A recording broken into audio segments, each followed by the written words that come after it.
Hello and welcome to this video about XSS vulnerability. XSS, which stands for cross-site scripting, is a type of security vulnerability that can affect web applications.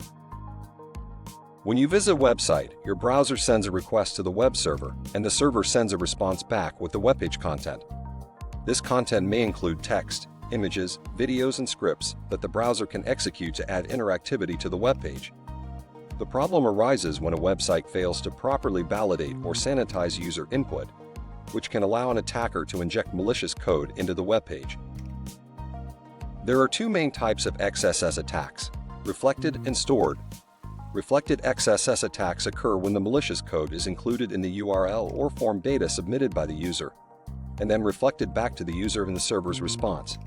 This can happen when a website fails to properly validate or sanitize user input, and then echoes it back in the response without proper encoding. Stored XSS attacks, on the other hand, occur when the malicious code is stored in the website's database and then displayed to all users who view the affected page. This malicious code can take many forms, but its primary goal is to steal sensitive information from users or to perform unauthorized actions on behalf of the user. For example, an attacker could inject a script that steals the user's login credentials, credit card information, or other sensitive data. They could also use the script to hijack the user's session and perform actions on the user's behalf, such as making unauthorized purchases or posting malicious content.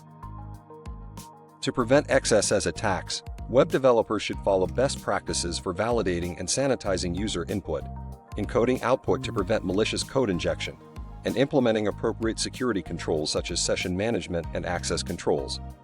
In conclusion, XSS is a serious security vulnerability that can allow attackers to steal sensitive information or perform unauthorized actions on behalf of users.